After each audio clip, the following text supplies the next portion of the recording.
അതിപ്രാചീനമായ കൃതികളിൽ മുൻനിരയിലുള്ളതാണ് EPIC of ഗിൽഗമേഷ് അഥവാ ഗിൽഗമേഷിൻ്റെ ഇതിഹാസം എന്ന കൃതി. സൗഹൃദത്തിൻ്റെ ശക്തിയും സാഹസികതയും മനുഷ്യനിലെ പരിവർത്തനവുമൊക്കെ വിഷയമാക്കുന്ന ഈ ക്ലാസിക് കൃതി വിദൂരകാലത്തെ ജീവിതത്തെപ്പറ്റി നമുക്ക് വിവരങ്ങൾ തരുന്നു.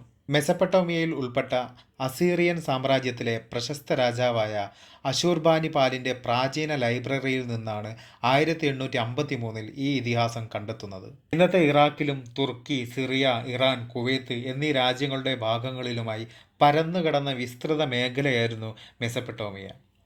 മെസപ്പൊട്ടോമിയയിൽ സുമേറിയൻ സംസ്കാരം നിലനിന്ന കാലത്ത് അവിടെ ഉറൂക്ക് എന്ന നഗര രാജ്യങ്ങളുണ്ടായിരുന്നു. ഉറൂക്കിലെ ലുഗൽബാണ്ട രാജാവിൻ്റെയും നിൻസൂൻ എന്ന ദേവതയുടെ മകനായിരുന്നു ഗിൽഗമേഷ് എന്ന രാജകുമാരൻ. മനുഷ്യനും ദേവനും കൂടിച്ചേർന്ന മഹാശക്തൻ. അതീവ സുന്ദരനായ ഗിൽഗമേഷ് കരുത്തുറ്റ ശരീരത്തിനും ഉടമയായിരുന്നു.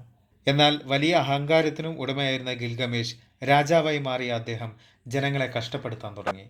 ഇഷ്ടക്കേട് തോന്നുന്നവരെ തടവിലാക്കുക, സ്ത്രീകളെ പീഡിപ്പിക്കുക തുടങ്ങി അനേകം ദുഷ്പ്രവർത്തികൾ ഗിൽഗമേഷ് ചെയ്തു.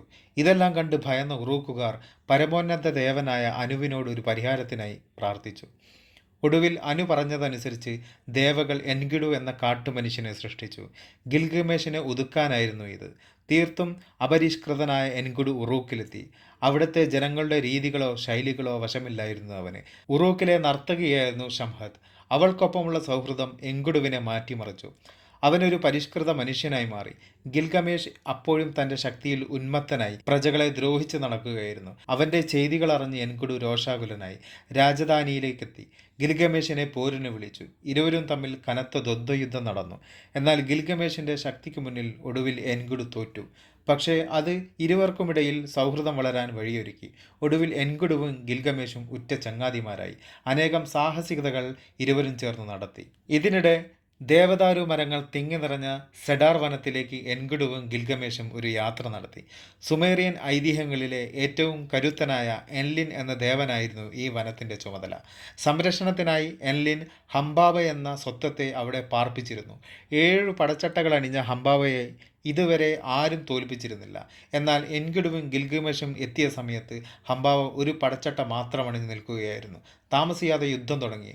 അങ്ങനെ ഹംബാബ പരാജയപ്പെട്ടു. തന്നെ വെറുതെ വിടണമെന്ന് ആ സ്വത്തം അപേക്ഷിച്ചെങ്കിലും അവനെ വധിക്കണമെന്ന് എൻഗിഡു നിർബന്ധം പിടിച്ചു.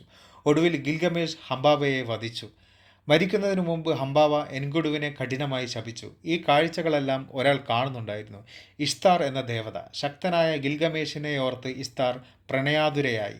ഉറൂക്കിൽ തിരിച്ചെത്തിയ ഗിൽഗമേഷിനടുക്കൽ ഇഷ്താർ എത്തി. താൻ അവനെ പ്രണയിക്കുന്നുവെന്നും തിരിച്ച് പ്രണയിക്കണമെന്നും ആവശ്യപ്പെട്ടു. പക്ഷേ ഇഷ്താറിൻ്റെ ആ അഭ്യർത്ഥന ഗിൽഗമേഷ് തള്ളിക്കളഞ്ഞു. തികഞ്ഞ കോപത്തോടെ ഇഷ്താർ ദേവലോകത്തേക്ക് തിരികെ പോയി. അവർ അവിടെ നിന്നും ഒരു ഭീകരൻ കാളയെ ഉറൂക്കിലേക്ക് പറഞ്ഞുവിട്ടു. ഈ കാള വൻ നാശനഷ്ടങ്ങൾ ഉണ്ടാക്കിയതോടെ ഗിൽഗമേഷ് അതിനെ നേരിട്ടു. ഒടുവിൽ കൊല്ലുകയും ചെയ്തു. ഇതിനുശേഷം എൻഗിഡു രോഗാഗ്രസ്തനായി. ഹംബാബയുടെ ശാപമായിരുന്നു കാരണം. അവൻ താമസിയാതെ മരിച്ചു. അതോടെ ദുഃഖിതനായ ഗിൽഗമേഷ് അമരത്വം നേടാൻ ശ്രമം തുടങ്ങി. വലിയ ഒരു പ്രളയത്തെ അതിജീവിച്ച് മരണത്തെ തോൽപ്പിച്ച ഉത്നാപിഷ്ടി എന്ന മഹാനെ കണ്ട് അമരത്വത്തിൻ്റെ രഹസ്യം തേടാൻ ഗിൽഗമേഷ് ശ്രമിച്ചു. എന്നാൽ മനുഷ്യർ നശ്വരാണെന്ന സത്യം ഒടുവിൽ ഗിൽഗമേഷിന് മനസ്സിലായി. അദ്ദേഹം തിരികെ എത്തിയതിനു ശേഷം പ്രജാക്ഷേമം മുൻനിർത്തി രാജ്യം ഭരിച്ചു. ഒടുവിൽ ഉറൂക്കിലെ ഏറ്റവും മഹാനായ രാജാവായി മാറി.